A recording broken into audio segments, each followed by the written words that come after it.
Oi, sexto ano, sejam bem-vindos mais uma vez para nossa aula. Vamos aqui para a próxima aula de vocês. Isso. Hoje nós iremos falar sobre a célula e a sua composição. Nós vimos os seres vivos, certo? E aí vimos os seres vivos e o ambiente. E agora a gente volta um pouquinho para essa questão da célula.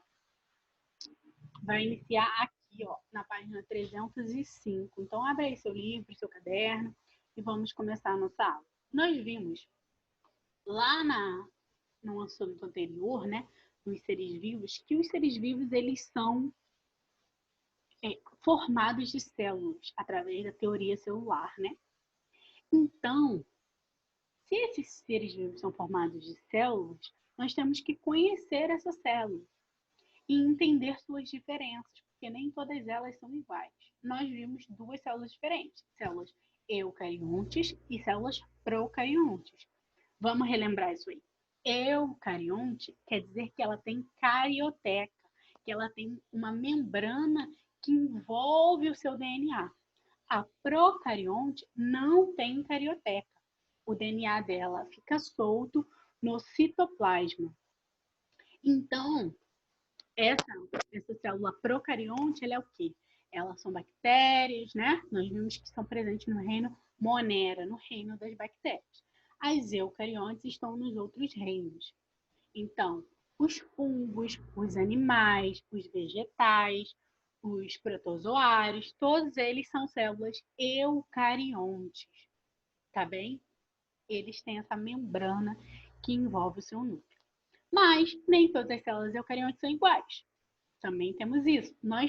Vamos diferenciar agora nessa aula as células animais e vegetais. Elas são bem diferentes, tá? Apesar de serem eucariontes, elas são diferentes.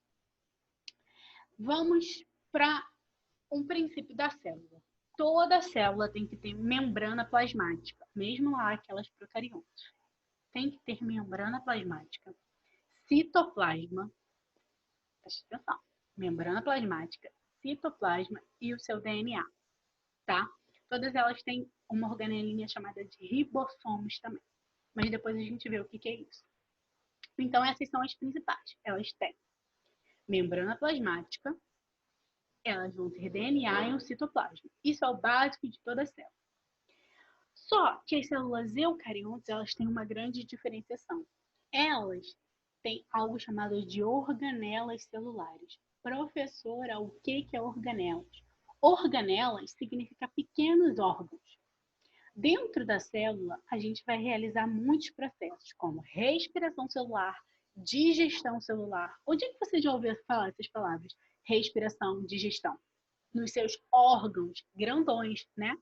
As células, elas têm organelas que vão realizar esses processos.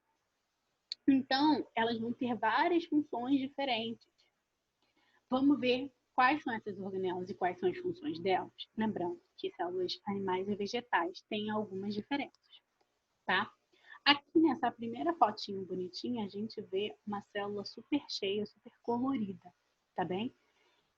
Essa célula é uma célula eucarionte animal. A gente vai dizer como é que eu identifico isso depois. Vamos passar para a próxima página aqui rapidinho. Isso. Vamos começar pela célula vegetal. Qual é a diferença dessa célula vegetal para a célula animal? A célula vegetal, ela tem parede celular. Parede celular. Não esqueça disso. Essa parede é formada de celulose. Sim, aquele negócio que faz papel. Exatamente. Então, essa parede celular, ela confere uma resistência e um formato um pouquinho mais delimitado, mais organizado para essa célula vegetal. Se vocês conseguirem ver aqui, vou dar um zoom para vocês. Vou baixar. Aqui embaixo, nós temos células vegetais. Você está vendo como eu consigo identificar onde termina e onde acaba essa célula de maneira simples? É por conta dessa parede celular vegetal. É muito mais fácil identificar. Ela vai dar um reforço. Além disso, aqui, a célula vegetal, ela vai ter essa organelazinha que está desenhada aqui, chama cloroplasto. O cloroplasto é o que faz a fotossíntese. Então, é por causa dessa organela que a gente tem o processo da fotossíntese, que nós já vimos como é que ocorre, né? Eles pegam o CO2 atmosférico, pegam a água e vão transformar através do processo de fotossíntese em oxigênio e glicose, que vai alimentar essa planta. Então, essa organela que faz esse processo, ok? Essa outra que está aqui se chama vacúolo do suco celular. Ela também só tem células vegetais, tá? Ela serve para controlar a quantidade de água da célula e ela que determina o crescimento das células vegetais. Mas o que é importante para a gente saber é parede celular e cloroplasto. Não esqueçam esses nomes, parede celular e cloroplasto. Agora, aqui vocês conseguem ver dois outros tipos de seres vivos. O primeiro é um fungo, cogumelos são fungos, e aqui embaixo são bactérias. Por que eu tenho a presença deles aqui? Para dizer para vocês que esses caras daí também têm parede celular. Professora, sim, vamos lá. Então, quem tem parede celular? Células eucariontes vegetais, células eucariontes dos fungos e células procariontes. Essas três têm parede celular. Qual é a diferença? É do que essa parede é feita. Do que essa parede é feita. Nos vegetais, ela é feita de celulose. Nos fungos, ela é feita de quitina. E nas bactérias, ela é feita de lipídios e glicídios, tá? Isso é uma coisa mais complicada. Mas a questão da parede celular dos vegetais e dos fungos, vocês têm que saber também. Parede celular vegetal é celulose e parede celular dos fungos é quitina. Quitina e celulose são dois carboidratos, tá bem? Igual glicose, mas eles têm nomezinhos diferentes, porque a estrutura deles é diferente. E servem para coisas diferentes também. Muitas diferenças. Mas eles são da mesma família, vamos dizer assim. Agora nós vamos entrar um pouquinho em algumas especificidades das células eucariontes, tá? Primeiro a gente começa com a membrana plasmática. Eu falei para vocês que toda célula tem membrana plasmática. E nós vamos ver como é que é essa membrana. Dando um zoom novamente, aqui embaixo a gente vai conseguir ver. Essa membrana é o que delimita o espaço da célula. É como se fosse a pele da célula. Ficou entendido? E ela é feita por uma camada dupla. Tá vendo? Deixa eu pegar a minha canetinha mágica aqui. Essa é a camada de cima e essa é a camada de baixo. Ou seja, é uma bicamada. Então, a membrana plasmática é formada por uma bicamada de uma estrutura chamada fosfolipídios. Professora, calma. Fósforo vem de fósforo. Aquele. Isso, fósforo, o elemento químico fósforo. Volta lá na tabela periódica e procura ele lá.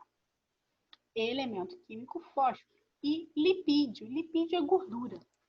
Então, essa parte superior aqui é formada pelo fósforo. Fósforo. Vou botar aqui, só assim, porque escrevo. E aqui, pelo lipídio. Então, é uma bicamada fosfolipídica. É só isso que a gente precisa saber. Elas vão ter algumas proteínas junto dessas camadas que vão realizar funções na célula. Mas o que vocês têm que saber sobre membrana plasmática? Ela é o que dá limite à célula e ela é formada por uma bicamada de fosfolipídios. Ficou entendido? Show. Próximo, nós vamos para outra estrutura comum a todo tipo de célula, que é o citoplasma. O citoplasma é esse espaço dentro da célula, ok? Ele vai ser uma substância aquosa, ou seja, a base de água, que possui sais minerais, proteínas, açúcares, carboidratos, né? E nós encontramos citoplasma em todas as células. Só que nas células eucariontes, seja vegetal ou animal ou outro tipo de célula, nós temos as organelas. Então, é no citoplasma que se localizam as organelas. Aqui nós podemos ver algumas. Tem uma organela aqui, a outra aqui. São essas estruturas chamadas organelas que ficam presentes no citoplasma. Essa parte bem fininha aqui, ó, que a gente consegue ver nessa célula, ela é a membrana plasmática que acabamos de ver, tá bem? Por último, mas não menos importante, nós vamos ver um tipo de organela que é super importante, que tem em todas as células eucariontes, que é a mitocôndria. Então, professora, tem mitocôndria na célula vegetal? Tem. Tem mitocôndria na célula animal? Tem. Tem mitocôndria no fungo? Tem. Tem mitocôndria em todas as células eucariontes. Lembra disso? A mitocôndria, ela é responsável pelo processo de respiração celular, tá bem? Então, a respiração celular, que é a utilização daquele oxigênio que a gente coloca para dentro do nosso corpo, a gente não faz essa respiração aqui, a gente está colocando oxigênio para dentro do corpo. Para que esse oxigênio serve? Ele vai lá para a mitocôndria e acontece o processo de respiração celular. Esse processo é o que fornece energia para a gente estar fazendo as nossas atividades. Para eu estar dando aula, para vocês estarem brincando, para vocês estarem assistindo aula, estudando muito. É a mitocôndria de vocês, da célula de vocês, que está fazendo essa energia. Então, a mitocôndria vai pegar a glicose que você comeu, naquele seu pão gostoso, e vai pegar o oxigênio que você está colocando para dentro, vai juntar e transformar isso em energia, tá bem? Através do processo de respiração celular. A gente vai ver aqui rapidinho o processo de respiração celular e de fotossíntese, eles são o que a gente chama de antagônicos, tá bem? Esse processo, eles vão ser diferentes, eles vão estar do lado diferente da moeda. Por quê? Presta atenção. O processo de fotossíntese gera oxigênio e glicose. O que eu preciso para a respiração celular? Oxigênio e glicose. Caramba! Então, as células... desculpa. As plantas fazem fotossíntese e aí elas também têm esse processo de respiração celular. E o que acontece nesse processo? A gente consome o oxigênio e a glicose produzidos. Então, a planta vai fazer esse ciclozinho que está aqui. Faz a fotossíntese, gera oxigênio e a glicose. E vai consumir o gás carbônico. É como se ela comesse o gás carbônico. E aí gerou oxigênio que vai ser utilizado aqui, ó, na respiração celular. Mas aqui eu produzo o gás carbônico. Produzi o gás carbônico que vai ser utilizado aqui na fotossíntese. Então, é um processo de retroalimentação, tá bem? Isso acontece, os dois processos juntos acontecem nas plantas e os animais, eles só fazem um processo de respiração celular. Por isso que a gente tem que comer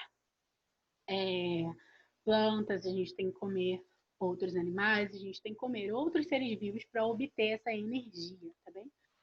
o oxigênio através da respiração, a glicose para fazer o processo de respiração celular através da nossa alimentação, nosso papá. E aí, continuando nas nossas organelas, a gente vem para cá. A gente falou da mitocôndria, respiração celular, agora vamos falar desse cara aqui, que esse cara é super importante. O nome dele é ribossomo. O ribossomo, ele vai produzir proteína. Essa é a função dele, produzir proteína. Professora, mas por que isso é super importante? Porque a proteína está em tudo que é lugar. A proteína é como se fosse o chefe do corpo todo. Tem proteína no seu cabelo, tem proteína na sua pele, tem proteína em tudo que é lugar. O seu processo respiratório, quem carrega lá nos seus glóbulos vermelhos o oxigênio e o CO2 para você conseguir respirar é uma proteína. O seu anticorpo é uma proteína. A queratina que tem no seu cabelo, que você faz o tratamento lá no cabelo e passa queratina, é uma proteína. Exatamente. Então, proteínas são super importantes. E quem constrói essas proteínas, quem monta essas proteínas dentro do nosso organismo e dentro do organismo de todos os seres vivos é o ribossomo. Tá bem?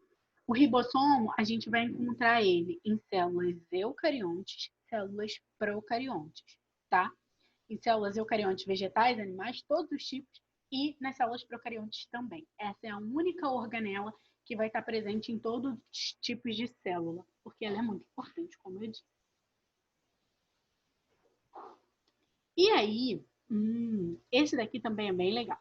É o retículo endoplasmático. Que nome feio, sim. E vai ficar mais difícil ainda, porque tem dois tipos. Eu tenho o retículo endoplasmático liso e o retículo endoplasmático rugoso. Vamos para o rugoso primeiro, né? Que é esse que está mais... Aqui é um núcleo, tá bem, pessoal? Esse é um núcleo, esse é o retículo endoplasmático rugoso. Ele fica bem perto do núcleo mesmo. O retículo endoplasmático rugoso se chama assim porque tem vários ribossomos junto dele. Então, são essas bolsinhas, como vocês estão vendo, e tem vários ribossomos ali. Qual é a função desse retículo endoplasmático rugoso? Produzir proteína. Se eu tenho ribossomo, eu produzo proteína, tá bem? E o retículo endoplasmático liso, ele vai produzir gordura, lipídio, sacou? E além disso, ele vai ser responsável pela desintoxicação do nosso organismo. Palavra difícil. Ela é meio estranha, mas ela vai livrar a gente, ela vai metabolizar alguns produtos, como remédios, álcool. Quem faz essa metabolização é o retículo endoplasmático liso. Uma pessoa que consome muitos remédios, que consome muito álcool na sua vida, tem muito retículo endoplasmático liso lá no fígado, que é onde a gente processa essas coisas tóxicas que podem se tornar tóxicas para o nosso organismo, tá bem? Por último não. Ih, tô doida. Mas, acabando, a gente tem o complexo de Golgi. O complexo de Golgi, ele é como se fosse o correio. Exatamente. O complexo de Golgi, ele vai receber algumas substâncias, como lipídios, como proteínas, como carboidratos. Ele vai modificá-los, vai empacotar, botar dentro de um pacote e jogar para fora da célula, tá bem? Ele é o responsável por mandar coisas para fora da célula. Paula, como assim? Lá no nosso pâncreas, por exemplo, a gente tem um hormônio chamado de insulina. Vocês já ouviram falar? Então, a insulina, ela é produzida pelas células do nosso pâncreas e ela precisa estar na nossa corrente sanguínea para livrar, para pegar o açúcar que está na nossa corrente sanguínea e guardar ele. Então, é o complexo de Golgi das células do pâncreas que pega a insulina que é produzida dentro da célula, bota ela dentro de um pacotinho e joga na corrente sanguínea. Então, esse complexo, ele vai pegar todas essas proteínas, esses lipídios, que precisam ir para fora da célula, agir em outros locais, e vai empacotar eles, envelopar eles e mandar para fora da célula. Foi? Aqui nós temos um cara super importante, que é o lisossomo. Lisossomo, não esqueçam esse nome. Ele tem uma função simples, ele é responsável pela digestão celular. Quando a gente tem uma bactéria, por exemplo, no nosso corpo, e a nossa célula engloba essa bactéria, a bactéria estava lá feliz, a nossa célula fez. Essa bactéria fica dentro da nossa célula. Só que ela precisa morrer. E como a gente faz isso? Esse cara aí, o lisossomo, ele vai jogar as suas enzimas digestivas, é como se fosse um negócio que digere a célula todinha, vai. Ah, tô morrendo. Então, essas enzimas digestivas do lisossomo vão acabar com esses corpos estranhos que entram no nosso organismo, tá? A gente também tem morte celular. O que significa isso? A célula morre. Chega uma hora que ela morre. Ela não fica para sempre. Ela nasceu com a gente, vai morrer com a gente. Não é assim. A gente tem uma renovação celular, tá? Principalmente tecido da pele, tecido sanguíneo. Quem faz essa morte celular é o lisossomo. Ele vai soltar essas enzimas digestivas dentro da célula, vai consumir ela por dentro todinha, e é isso, ela morreu. Não se preocupem com isso, que é um processo normal. Só não pode acontecer o tempo todo com todas as células, porque senão aí é um problema sério. Aqui dentro, vocês estão vendo essas bolinhas, né?